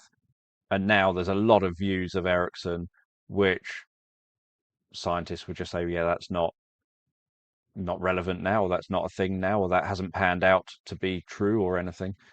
So yeah, there's tons of stuff that I disagree with in terms of Erickson's work, and I didn't know him, so I don't know if there's things that I don't like in relation to him. There's things I disagree with him on in terms of, so not just disagreeing on things like his theories and ideas, but in terms of like who should be able to learn hypnosis and stuff. But I understand why he had his opinions that he had on those. An autism question. I hope I explain this accurately. Have you ever exhibited a behavior, emotion, feeling, etc., that was so uncharacteristic of who and what you see yourself as, it caused you to question the perception of yourself? Nope, that's an easy one to answer. I've never had that. I often describe myself as lacking emotion, but mention being teary during getting married. That is true. I did get emotional during getting married, and it took me by surprise because it was like, why is my face leaking? I'm just thanking people for attending a wedding. It's not anything to be emotional about. But I think it's because I saw people emotional. So when I see people emotional in certain contexts, I seem to react to their emotion and take on board their emotion and have the same emotion as they're having. So that the experience was unexpected and like, that's confusing. Why am I emotional? But the fact I had it wasn't confusing because that's how I sort of work. And I'm definitely more emotional nowadays than I ever was because of being with Abby and having that connection And I always say that it's only by having to put someone else first and having to think about things in a different way that you start developing new ways of responding. If money and logistics were no issue, where would you like to live? In the UK, somewhere probably near a coast. So ideally, probably maybe Cornwall direction, Devon, Cornwall direction in the UK, somewhere where there's coastline and significantly less population of people, so you can find a place that's like a little village that you don't really encounter too many people in, and just a normal house, not anything. I wouldn't want somewhere big to live or anything. Do I have go-to foods that I'll always eat? If so, what are they? Not intentionally. Normally, it's whatever's going to be the easiest to cook and the quickest to make that just gets the whole chore of dealing with food over and done with as efficiently as possible. I probably have pork loin steaks and mash or chips or something relatively frequently in terms of something I just randomly have. It's not a go-to food or anything. It's that it gets thrown in an oven and 15, 20 minutes later it comes out the oven and then gets eaten. It's very minimal, or a microwave meal. It's just something very minimal to deal with. Jackie Fillion 334, congratulations. Thank you. It's very kind. How does your intuition work? I suspect the same as everyone else's, that intuition is just non-consciously applied knowledge. So obviously I have certain knowledge about things and certain skills. So that classes as the knowledge that you're gaining, that you're using your skills you've learned to gather information in relation to storytelling. You're using your skills you've gained to gather information, and then you're just responding with that information, which is what everyone's intuition works like. So intuition is just, if you, I don't know, if you walk up to a front door, in my old life of teaching staff about safety awareness when you're doing home visits, if you're walking up to a front door and something feels off, trust your intuition because it's probably correct. It could be that the curtains are drawn and they're never drawn. The curtains are drawn and the windows are shut, and normally the windows are open and the curtains are open. And so you don't consciously notice that, but you've been to home visits often enough that you know something's wrong about this situation. And so your brain's telling you something's wrong, even if it doesn't tell you what it's noticed is wrong. But it's only because you learned that you then have that intuition. I seem to know what metaphors to put in stories without us saying our struggles or problems out loud. Yet again, that's just you observe things, you observe the way people are talking to each other and interacting with each other, and subtle things people say and subtle words people use, responses people give or don't give, just different things. And then obviously you take the knowledge you know without consciously thinking about it. You just have these ideas, right? So the thing for this situation is these stories or these metaphors. You said you don't have any friends apart from perhaps Abby and Dr. David Lewis and perhaps us, although the first time you added I think that's a puking face emoji to the statement, smiley face emoji. What do you feel constitutes a friend versus, say, someone who you associate with because they are of use to you, or you are just polite to put on courtesy and professionalism? So to me, a friend is someone I know. That's literally my definition of a friend is if I know the person, then they're a friend. If I don't know the person, they're not a friend. It's as simple as that. I don't really understand how to define it differently in terms of, I know other people will be like, oh, they're, so the only thing is I would say a close friend is just Abby and a guy called Terry, who I know very well and would have been Graham back when he was alive. So they would be people who I'd say are close friends. So with Abby obviously being more than just a close friend, but in terms of simplistic definitions, they'd be what I'd define as a close friend.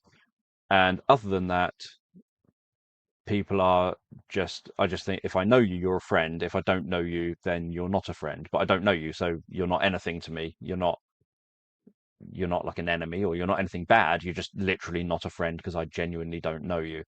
I don't really have any kind of way of defining people. Someone else might say they're all associates, or I don't know what other label they might give. But to me, that's always been just what it is. That if I know you, I'll just class you as a friend, and if I don't know you, then you're not a friend. I don't have any strong feelings in relation to people who I class as friends. It's just a class, a label given to, oh yeah, they're my friend because I know them, kind of thing. Um, Kai Corny Joe, no 8ZV. I think that's how to say that. Have to scroll past all my sappy words to the question. It's like one of my comments. So, first of all, congratulations on 10 years of content. It's amazing to be able to help people as a career. I feel that I was helping people as a career far more than before I did storytelling. So this is just my personal perspective on it, is when I was able to talk about autism and mental health, that's when I felt I was helping people. Once I got to, oh, I'm just churning out stories now, I personally felt I was no longer really helping people. People, I've reduced the amount of therapeutic content within my stories because people were like, oh, I don't come here for that. I just want a story, a mindless story. So I feel I help people significantly less now, but I know that it helps people because obviously, if you can help people sleep, that does help. As someone who sleeps very little often, that does help people. Now, this may sound weird coming from a stranger, but to me, you're a creator who I feel I can trust. Thank you. That's very kind. I listen to a lot of narrations for sleep. And what stood out to me about your channel was the LGBTQ plus playlist and the sorted pronouns playlist. Taking the time to do that shows care and fosters a community of inclusion.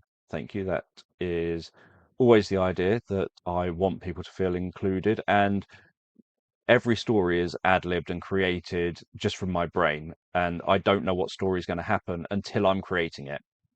It just comes out my mouth. And so the character is also something I don't know until it comes out my mouth. So I have trans characters, I have gay characters, lesbian characters, I think I've got some non-binary character ones.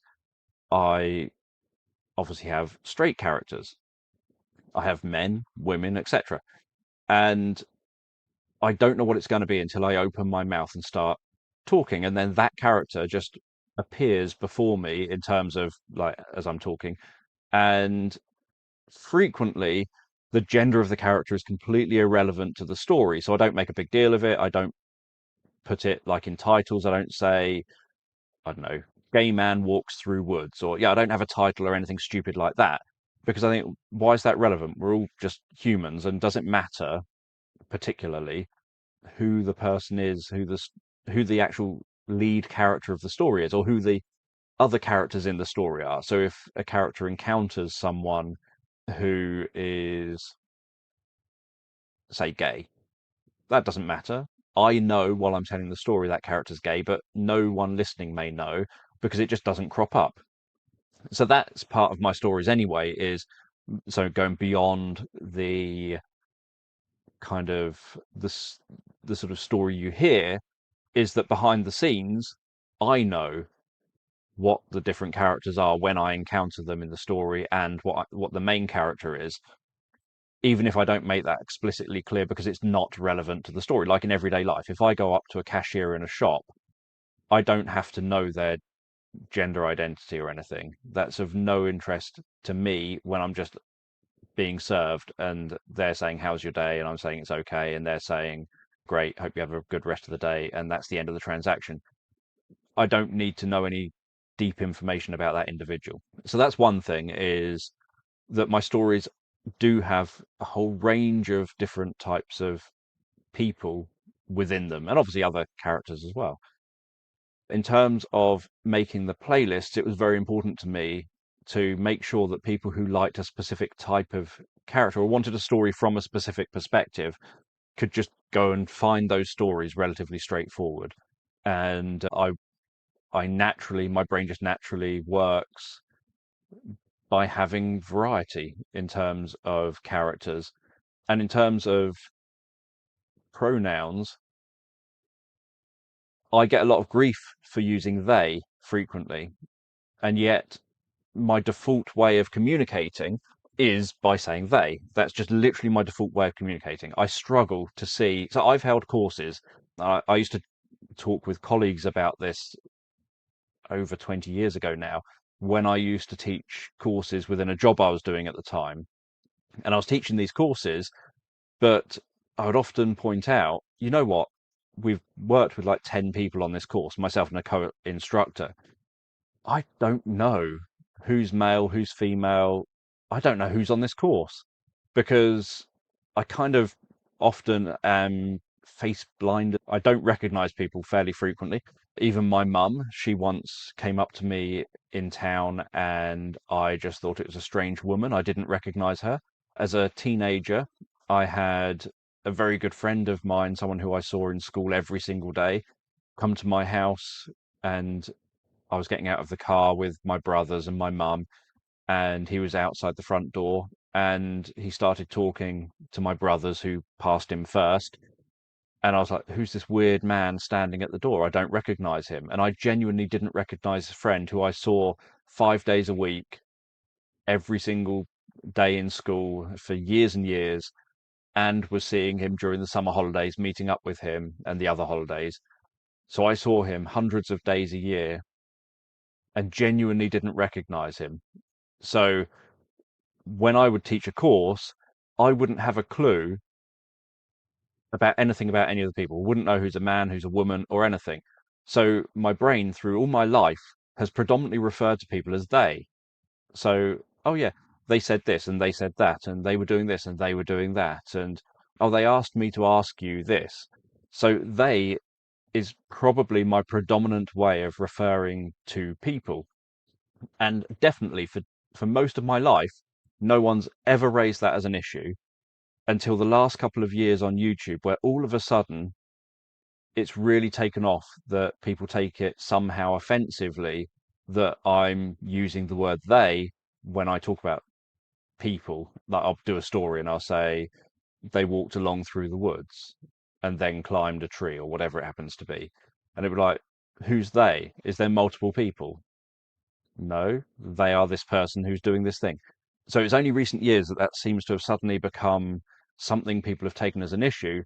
Before that, in all my school time and all my 20s and through my 30s and into my 40s, no one ever raised it as an issue. It's definitely something that's just suddenly sprung up in the last couple of years of people being fairly angry, it seems often, about someone using the word they to talk about someone. But that's my default way of talking. And so it's very hard if I'm doing a story that I know is about a man or a woman, for example, to then say he and she intentionally and try and get my brain to force me to say that. And I'll always make a mistake. Some point during the story, I'll always forget to be focusing on trying to do what certain audience people want.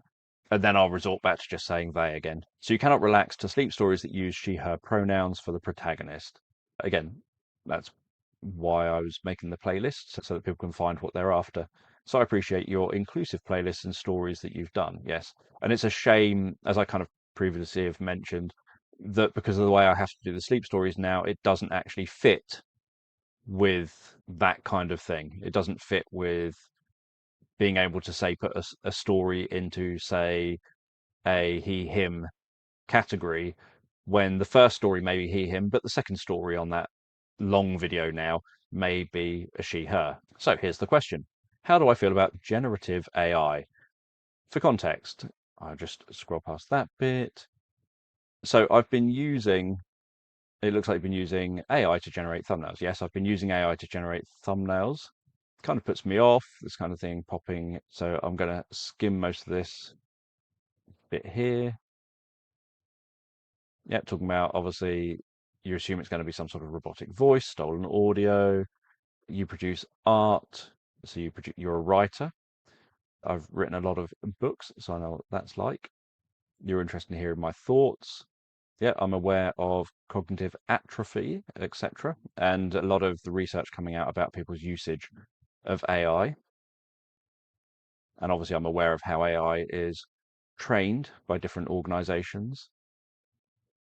I agree that AI can hopefully be helpful for science and obviously saving lives in medical industry, etc. And I do like the idea of art, writing, music, things like that being done by human beings.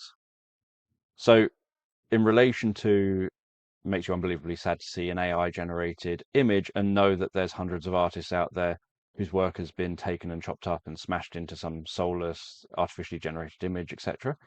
And you liked my thumbnails when they were in the style of things like Dexter's Dream, Wonder in the Forest, Secret Woodland, etc. The comment obviously doesn't seem rude or disrespectful. It's your opinion. It hasn't caused me any stress. And yeah, I'm not seeing that you're trying to tell me how to do my job. But I do have some thoughts on this. So one thing is that I used to make all my thumbnails myself, and they used to take hours and hours. And as I've said, I do this alone. No one helps me to do any of this. And so the thumbnails used to take a very, very long time for me to make, along with obviously doing all the editing for everything else. And I'd make them predominantly using clip art and going and trying to find, yeah, I would normally do like a silhouetted character so the character's indistinct because the character is ordinarily either you, so the viewer or listener, or it's a male or a female or a child or whatever.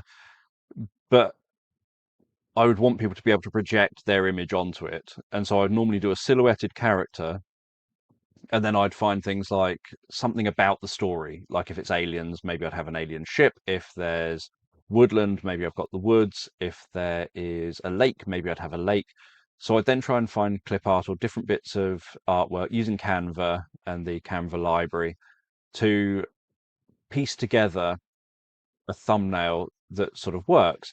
And sometimes it'd be incredibly difficult. I wouldn't be able to find elements that I need to make that work. And so I'd have to keep thinking and trying different things and editing different bits. And it would take me so long to make each thumbnail, even though each thumbnail looks quite basic because it's essentially just a composite of lots of different bits of clip art and other like bits of background or other bits of images from things I found on Canva to do a specific distinctive kind of my stuff had kind of a flat style of colors. I don't know quite how to describe it because I'm not really an art person, but it had a very flat style and I liked it. I liked that style.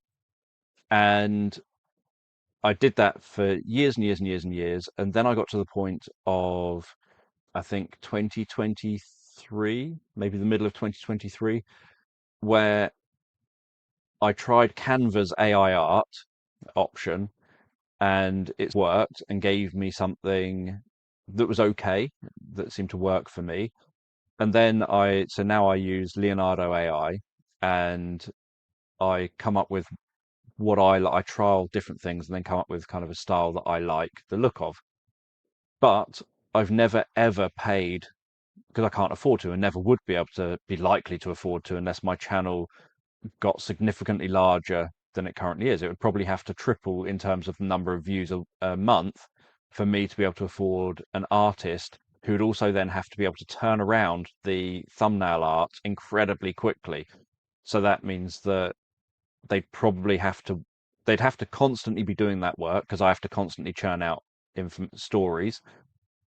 I wouldn't want to try lots of different artists because then there's not going to be consistency in style necessarily because it'll be different people doing different thumbnails.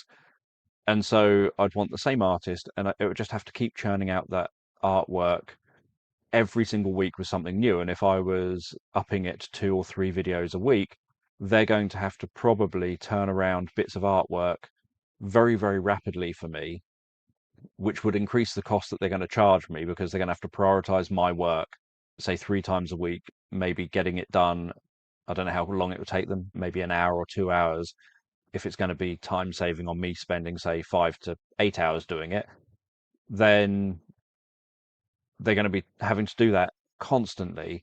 And so that would be kind of a hard thing to find. If it was part of my team, if I was able to hire someone as a team member, then that would be different. But again, it all requires having a much, much bigger channel. So in terms of using AI, I understand obviously the how AI is trained. It'd be great if artists in all fields and scientists and everyone who contributes to stuff that goes into feeding AI, if all of them were paid something, that would be great. And I don't like the idea particularly of AI content replacing human content, especially in like the creative industry, and then putting humans out of, like, why would you buy, say, a Dan Jones hypnotherapy book if you can buy the AI version of a hypnotherapy book that contains the what you would learn from a Dan Jones one, but it's entirely done by AI. And if there's 10,000 AI hypnotherapy books out there teaching hypnotherapy, why would mine stand out better or above anyone else's? So I don't like that element. And the same with music and the same with art production. So I don't like that element. But in terms of, like, I use AI for my thumbnails because of the fact that it saves me time, and it's only recently that people have complained more about that, which I fully get because there's so much AI stuff now that it's becoming more prominent that it's taking over. But using it for my thumbnails was literally, here's a tool that is built into Canva. That was my original sort of thing. Here's a tool built into Canva, and it saves me time to create this thumbnail using AI. And then I get something far closer to representative of what the story's about without spending 8 hours or something making that thumbnail. So it saves me that time that I can then put into doing the audio editing and stuff instead. I was never hiring someone to do that work, and so it's not taking away from anyone's job. In relation to me very specifically, it's not like I've said I'm not going to pay that artist to do that work because I'm going to use a AI instead. I was doing it myself, and then I've progressed to using AI to save me time, in the same way that if I had AI do my story descriptions and come up with my titles, then I was doing it myself anyway. And so it's not like I'm taking a copywriter's job away from them by getting AI to do that work instead.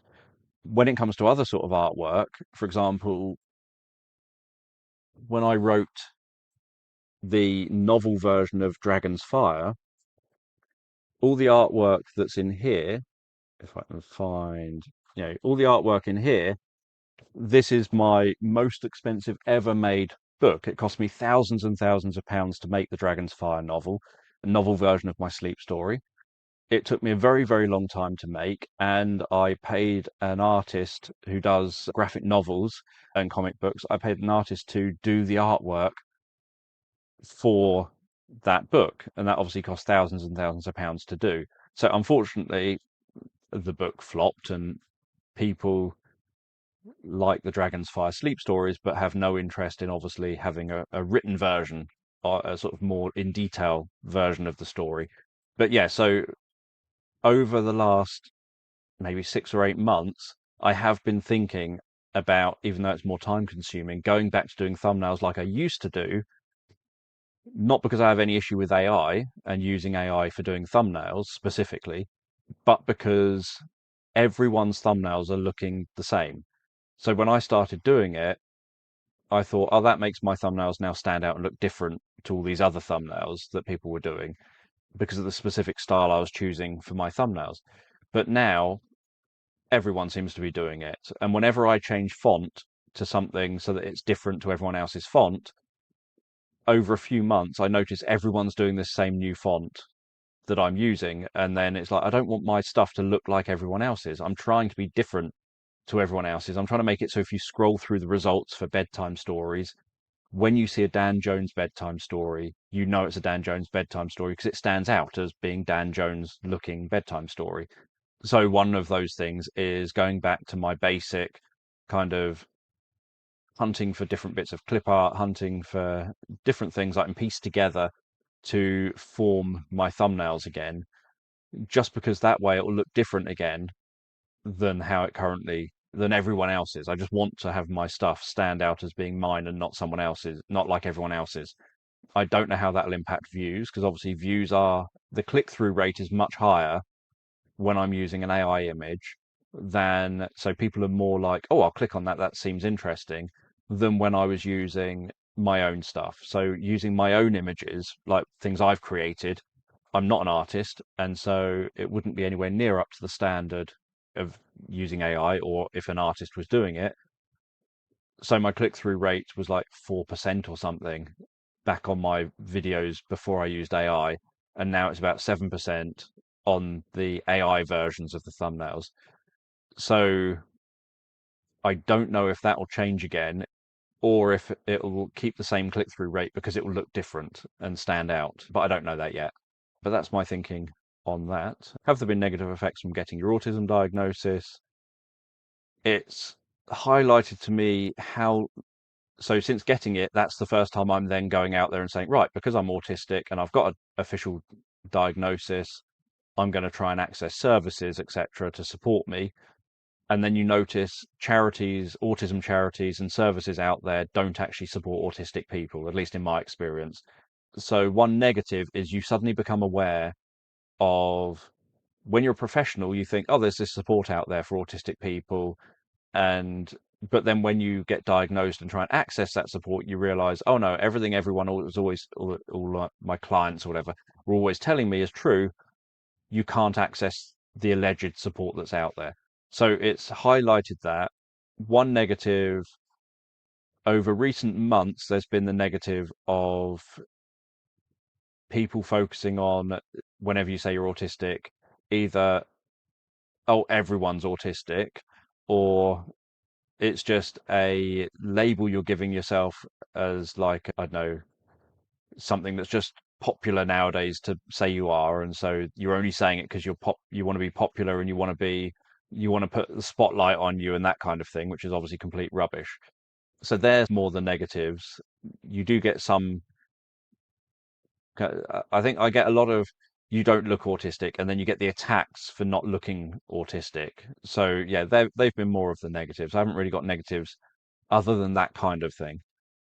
Oh, I'm near the end now.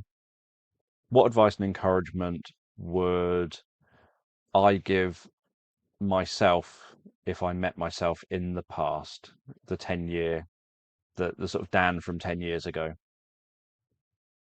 Probably just to stick with it. And so Dan 10 years ago wasn't doing sleep stories. So, or just very, very few sleep stories, but not a sleep stories channel. So one thing would probably be maybe telling myself there's going to be a market there for this, start doing these sort of things, and giving myself advanced notice of what's going to come along in the future and how sleep stories are going to become popular. In the early days, my sleep stories would get comments like, only children listen to sleep stories. Why are you making this content and saying it's for adults? Or they would be, you've said this is for grown-ups or this is for adults. Why was there no sexual content during this? That's what I expect in an adult sleep story. So that was the kind of comments I was getting back then. There was a complete, and also back then there was, you sound like you're doing meditation. I hate that sound of your voice. Why are you putting on that stupid voice? Why can't you just tell a story normally like an audio book? And whereas now it's shifted and people want the more relaxed voice. They want the meditative thing. They don't want the storybook reading kind of voice, like if you're listening to just someone reading on Audible or something. So I would tell the Dan to stick with that and just do some, but I'd probably say set up a different channel and start doing sleep stories on that channel because they will be popular. And that way it would have meant that I could carry on doing what I was doing. And I would have said to that Dan, don't do any more sleep stories on this channel, save it for that other channel. So this channel can remain focused on mental health and autism and that stuff. So that's probably the biggest advice I would have given Dan 10 years ago. Sunny Aquamarine 2. Do you ever sneak in "That's what she said" in the stories? We all know I've requested it multiple times. I don't recall that, if you have.